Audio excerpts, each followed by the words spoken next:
What's going on, guys? We're going to look at the Bitcoin chart now. Okay.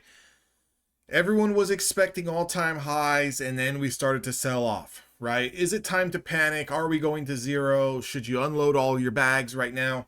The answer is no, right? We're going to go back up. It's just a matter of when, okay? It's not a matter of if, it's a matter of when. And it's times and it's periods like this where people tend to get drugged through the mud and they want to grind you. Who is they? I don't know. But they, meaning the chart, the market, the price, it wants to drag you through the mud so long to where you just get absolutely fed up and you sell everything, and then you allow people with more money than you to come in and buy at a much lower price, and then you're looking back later and you're wondering, why the hell did I ever sell? Okay, so stick through it. I think we're about halfway done with this sell process. I'm looking at a daily chart here of Bitcoin. Now, it was very evident to me that we had a double top up here when everyone was screaming for 125, 135, 150. It was trying to break out and then it started to sell off, right? So it is what it is. I've got a lot of shit going on this chart, so just kind of stick with me. We're down here at this 200 SMA, very strong level of support. If you kind of go back in history and time and you go back to last year and you even go back to 2023, we're kind of holding this 200-day moving average. Okay, we lost it for a brief moment there for about 3 days and then we recovered.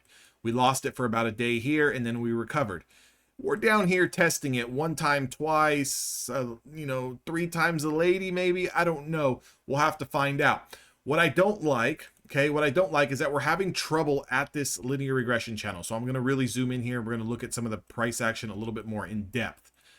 What I don't like here is that we are failing to close above a prior day's channel.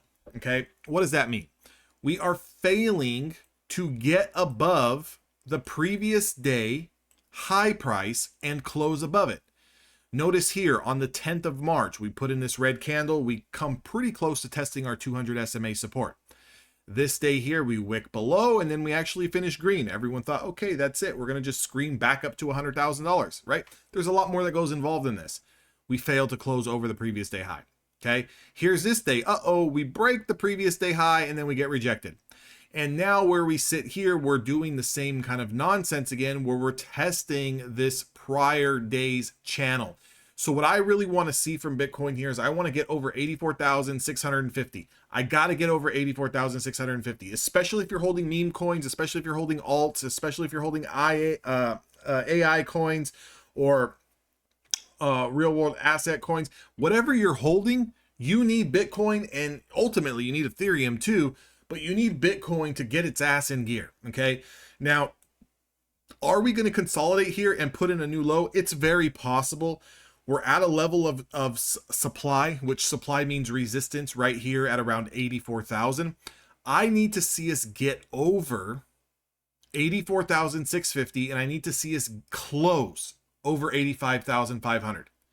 If we can close over 85,500, now we're starting to work a little bit, because even if we pull back, right? Even if we pull back, we're going to pull back into this spot and it could act as a higher low.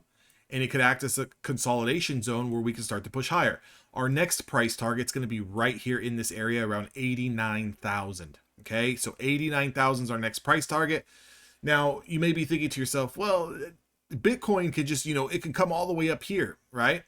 Sure, maybe it can, but in one day, for it to do something like this, it's a little extravagant, a little extreme. Like, do any one of these other candlesticks besides, this one here, and even this didn't do it, but do any one of these candlesticks looks like it's going to plow through all of these levels of resistance and just close all the way up here at all-time highs in one day? No. And that's what a lot of people want to see, is a lot of people want to see, when are we going to bounce? And they're expecting the bounce to just be like this in one singular day. And that's not going to happen. You got to work in phases. Even on this move down, we had multiple bounces in multiple areas where we chopped around. So what am I trying to tell you? I'm trying to tell you to be patient, okay? Especially when it comes to a lot of your meme coins. Now, again, one of the coins that I'm holding right now, Toshi, the face of base, had a very, very nice pop today. At one point, I think up almost 40% on the day off the floor. Again, not here to shill the coin, or the token. I'm just here to say some of these things might move uncorrelated to what Bitcoin's doing, because Bitcoin didn't really put in a big extravagant day today that's going to cause for a 30-40% move on some of these, memes or some of these altcoins, right? So you're going to kind of get them in phases. You're going to get different coins, different tokens moving in phases, as long as Bitcoin holds up here. Now, if Bitcoin comes up here and it gets rejected, maybe between 89,000 and 91,000, which has been acting as the area where we keep just running our heads at. And the reason why we're running our heads there, we have a big level of resistance in this zone between 89,000 and 95,000. Okay. So it's going to get extremely choppy there. And every time we've tested the 20-day moving average or 20 SMA, the 50 EMA, the 50 SMA, we get rejected. So this downtrend that we're in right now, because this is a short-term downtrend, doesn't mean that we're going to zero, but this short-term downtrend does not really get the structure broken until we start closing above 95, 96K. Okay. If we can start closing above 95, 96K, and I'll kind of draw this out, it might look something like this. And once we start to close above 96, 95K, I want to see us consolidate here. And I wouldn't mind spending a week here going back and forth between, let's call it 90,000 and 95,000. And the reason why I want to consolidate there is because I want to build structure. I don't like when price just breaks a certain level and everyone thinks it's going to the moon, and then it just easily just as well pulls back, right? Like this day here, at one point in time, this whole candle here was green and then just pulls all the way back, right? So it's like, we don't want to, you don't want to see that. I want to build structure over this 50-day moving average, and that's going to pretty much give you a good signal that we've broken the downtrend and we are now going to start testing all-time highs. Until that happens, expect a little bit of a chop and a shit show. Okay.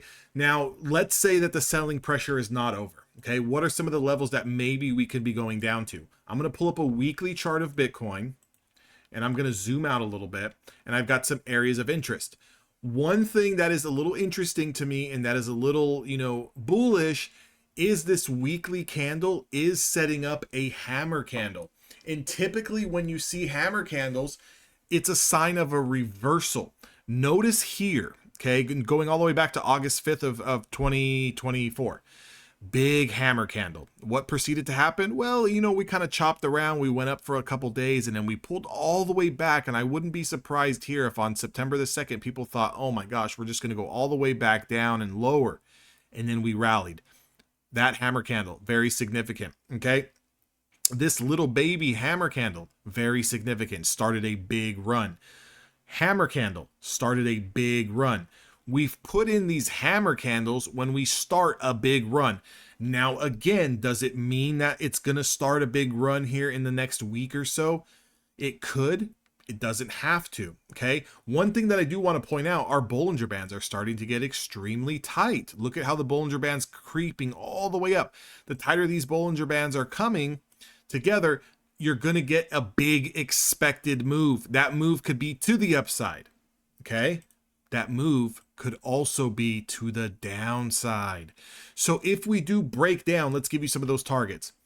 If we start to lose and you have a daily candle that closes below 76,000, that's the level we need to hold. If you're a bull, you need to hold 76, 75,000 at most. If we don't, I'm willing to bet that this drops all the way down to 64, 65K. Okay. I'm willing to bet that. And if we do, does it mean that the bull rally is over, that we're not going to get a blow off? No, because what could happen is we can do something like this where we bounce and then we do close below that 75, 76K. And this move could happen in 1 or 2 days. Like you could just drop down 10,000 in 1 or 2 days and it can briefly wick through this area and then start to snap. And then you'll have resistance at 75K. You'll probably put in a higher low, and then you'll start to really work yourself out of that pattern. That is probably the strongest for this bull cycle. That's probably the strongest thing that can happen. I know it's going to suck because if you're holding meme coins or you're holding alts and you're already down 50, 60, 70%, you're probably going to go down another 20 to 30%, if not 40, depends on what coin you own. People are thinking, oh my gosh, if I'm already down, let's call it 40%. If I go down another 30%, that means I've lost 70% of my value. Let me paint a picture for you.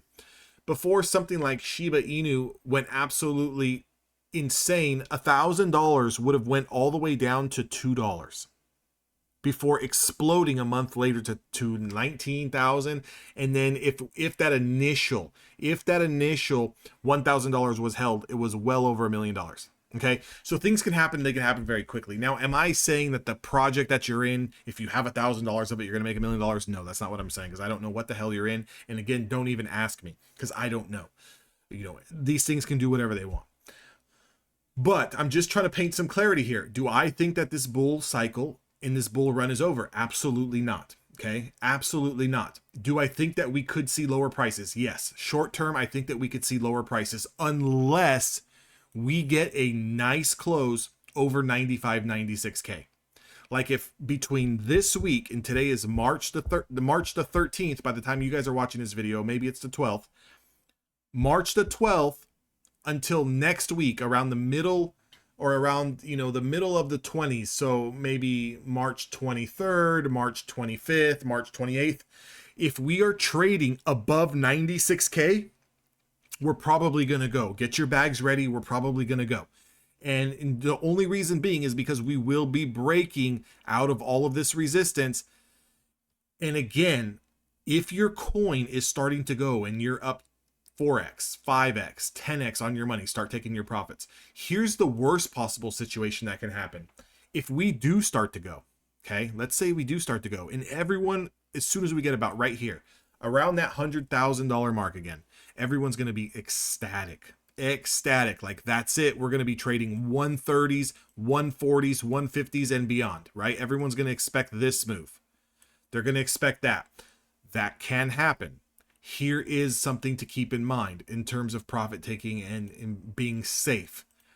If we do not pull back below 75, 76K, if we do not pull back and we do start to put in a dead cat bounce from here, I want you to be very careful around 98 to around 105, because that could technically put in an inverse head and shoulders, where it's going to get everyone thinking that we're going to break out, and instead it fakes everyone out, stealing all that liquidity, and comes right back down. And if it breaks this neckline, we for sure will be seeing prices in the 60K mark. Okay, so keep that in mind as well. That's a scenario. So again, if your coins in your crypto, depending on if this takes another month, if you start to explode Bitcoin and your coins start going up 5x, start going up 10x, take some cash, guys. Take some cash. Am I saying to sell everything? Absolutely not. But just pay yourself a little bit. I do think that Bitcoin this year in 2025 will see prices of at least $130,000 to $140,000. That is my firm belief. That would take us right here in that range before we do have some consolidation and a major pullback. Okay, so far we are not putting in a major pullback, and I want you to think about something. That scenario that I drew about an inverse head and shoulders could also be very, very wrong. This could actually be setting up our first shoulder for that 2025 parabolic run. Okay, and then we will pull back and put in another shoulder, which ultimately would pull below this neckline here. Okay, and that neckline would be the magic number of around 95K. So if that's the scenario, then yes, maybe if we do get above 95K and we break all-time highs, that's it, guys. That's going to be our last leg, and that's going to be our parabolic move, where you're going to want to make all the cash there. Now, do I recommend sitting on the sidelines right now and not buying anything? Absolutely not. I think you guys should start loading the boat on whatever it is that you're absolutely in love with, because right now we're playing about a 60-40 chance that within the next 3 to 4 months, we do something like this. Okay. If you're a believer in the bull cycle, within the next 3 to 4 months, we will do something like this, and you want to absolutely be ready. You do not want to be loading your bags when we're breaking all-time highs. There's going to be so many people that are going to be loading the bags here, and guess what you're going to miss out on? At least 5 to 10x, because you could have been loading down here. Okay, now that's looking at the Bitcoin chart. I hope you guys enjoy the video. Make sure to like, comment, and subscribe. Let me know what you guys think. Again, short-term wise, if we stay above 75K, those situations are going to play out. Short-term wise, if we bounce maybe into 89 to 92K and we get rejected, meaning we kind of come in here and we fail to kind of get over 96K, we will come down. And if we do break that 75K, look for prices in the 60s. And I think that's where that move starts. Okay. Hope that makes sense. Again, 2 scenarios. Be ready for either or. I'll see all of you guys on the next video.